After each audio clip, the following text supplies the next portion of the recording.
Pantaleo Fernandez. Hi. So yeah, once upon a time in Goa, and then the visiting cards. These are not visiting cards, postcards. Postcards, sorry, a bit up, a little bit up. Different postcards than what exists. We'll come to that. Yeah. First, your short stories. Tell us little bit about it, please. These stories reflect. Actually, what happens is, I loved stories when I was young, and my sister would tell me the stories. Later on, when I had kids, all of them loved stories, and they would sleep on me at night and not get up till I tell them a story. So the thing was, I bought a lot of books, like one day info every day of the year and all that. And I didn't find that I couldn't tell them very convincingly because there was nothing going in it. It was all alien. So anyway, I exhausted all the stock and I got my next one. So he always wants a story. He's Nile. So what I did was I said that then I started relating my childhood characters, bringing them up and telling him there was this pig and there was this fox and how they interacted. A little bit louder, please. Yeah, like when I was young, we had pigs in our house. This is in Benauli. And the pigs, once they littered, there would be a fox coming, and so we had to make a protective. In Benauli, you had foxes in the 80s. I live in the periphery of Benauli where there are fields and there are barns, and in our own property there was a pond with dense jungle there. We wouldn't dare to get there. Bounding the fields. Which village next? Next is Margaon. Margaon. Yeah, Margaon, then Benauli, and there was a dense kind of forest almost with the wild huge trees. So probably they lived there because we could hear them at night very regularly howling. And they would come and they would attack the pigs, so we would have to make protective shelters, protective hedges for them, etc. So all these things came suddenly to me as stories. So one of my stories is about the pigs littering and how the fox attacks it, etc. Another one is again based on things like when I was young, we always had chicks which would hatch. And when they were just very, very freshly hatched, they would be covered, and then when they were let out for the first time... A little bit loudly because there's noise, if you don't mind.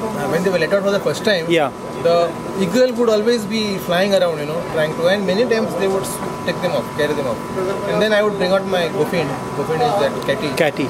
And what they call a robon in these parts? I wouldn't know. But we call them goffin or catty. And I would sort of rescue them. And that whole thing has come in another story. Then there is we had this pond, so the tortoises used to come out of them, and we should track their marks and try to catch them. I see. So all these kind of stuff is what is making these stories. How many stories are there? These are 5. And what happened was I thought I met Angela after you did her book. There you are talking about the artist Angela Ferrand. You did her book, I interviewed her, and I found them quite nice, so I contacted her and we struck a deal, and she has, I think, illustrated, done justice to what I had in mind, and I'm happy with that. So with her illustrations and my stories, I think it's a kind of a new kind of a genre book of Goa, because I haven't come across any book of this kind with exceptionally local ethnic characters and sketches, very luxurious. Can you just show a few pages? If you can lift it up a little bit. 1 second. Okay, and then I'm asking you to do a tough job because you are holding it. Titles. Okay, this is the contents. 5 of them. Chico and the Chicks. Duku the Pig Outwits. Follow the Fox. Once Upon a Time in Nadora. Totty and Tadpole. The Cock Who Laid Eggs.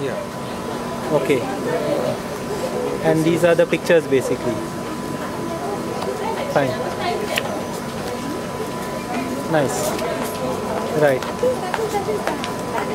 Printed in Pune as usual? Printed in Pune, but a brand new printer because the old printer has wound up, closed shop. Okay. Because of some unrest in the workshop. And he has got a bigger business, so we just wound it up. But I located a new printer who is very high quality process, and hence I did my job there. You find Pune a good place to print? I find the quality. See, what I did was initially I went to the books available in the bookshop. Yeah. I checked the quality. I took the best looking book and I checked the printer and I went straight. I see. Without even asking anything. I just went there and I located the printer. I see. So that's how I got into Pune. Okay. This printer also seems to be extremely good because of the quality. Now what has happened is a book like this, when you print 1,000 copies, comes if you go by the mechanics of marketing. Yeah. This should have cost around 750. But at that price, nobody would buy it. Right. So what I thought, the book was ready, the prototype was ready, Yeah. but I was not printing it. Then I met a friend of mine and he supports my causes of Goan, promoting Goan culture. Yeah. So he was asking me what are you up to. I said there is a book ready, but it's stuck because if I put the money, then what happens is It doesn't sell that fast. It takes time. yeah, It takes time. yeah, Any I book will- takes time. Not only that, it won't sell because I'll have to price it like that. Because the price is high, too high. Two things. One, it'll sell eventually, but then I will have to push it hard. Yeah. And, it would eventually I would get the. And it moves slowly, yeah. So That's he- true with all Goa books because the market is small Yes. and the market is not aware of what's happening. So what he did was he said, I'll help you. He gave me part of the printing Okay. first. I put his name there. I put his brand, who is Quadros Motors. And the minute he gave me that sanction, I Yeah. went ahead and I did the printing. And I have subsidized it. It is now costing $399 Okay. on the book price. So hardcover, good quality pages, good. So I think it's a good to buy. What's the state of the Goa children's book publication market? No, I am market. See, No, I mean availability of books. the general complaint among parents is that there are no good books, children's books. Anita's was, I think, one of the few which came about recently. Besides hers, there may be books, but there are no illustrations, or it's poorly edited, or poorly whatever. In Konkani, there are quite a few, no? I was surprised Konkani- to Devnagiri Konkani, Goa yeah, Konkani but Academy. the children, our children, generally are a bit slow for Konkani. So I have given them Konkani books. We have Devnagiri, we have Romani, but they pick the English ones and they read because They are studying in that language also. I suppose so, yeah. So they do that. And also they have got a very deep knowledge of English, so they differ. But that's precisely why the Konkani should be read more so that they get an equally. I have experimented. But it's a chicken and egg situation. No? Yeah, I have experimented with that. Okay. But my next book is bilingual. It has got one side Devanagari Konkani, one side English, and it's another book which is Children's? which is waiting again for some funding because if I go do it alone, it doesn't Right. work. No. Then so I'm The market is tough. I mean, no people market don't. is there, but after doing all that running around, you finally there's no profit. Children's books are not profitable, so finally you have to survive. No?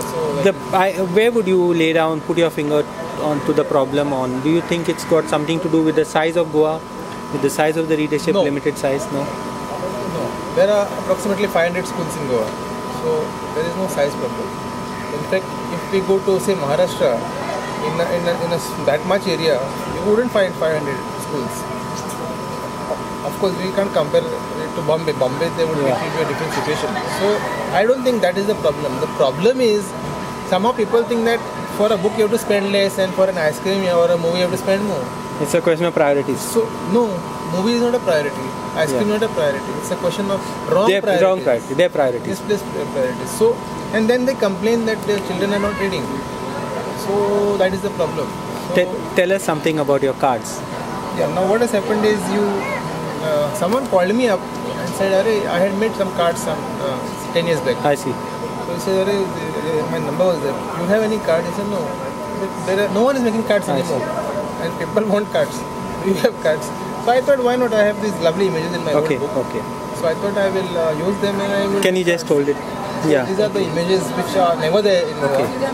So I packaged them in a nice attractive way and I priced them at 100 rupees to set of 12 cards. I see. So let's see, it's an experiment. I see. Since I went to Pune for my book printing, Yeah. I said let me as well check this out. So that's how the cards have come about. Thanks and all the best.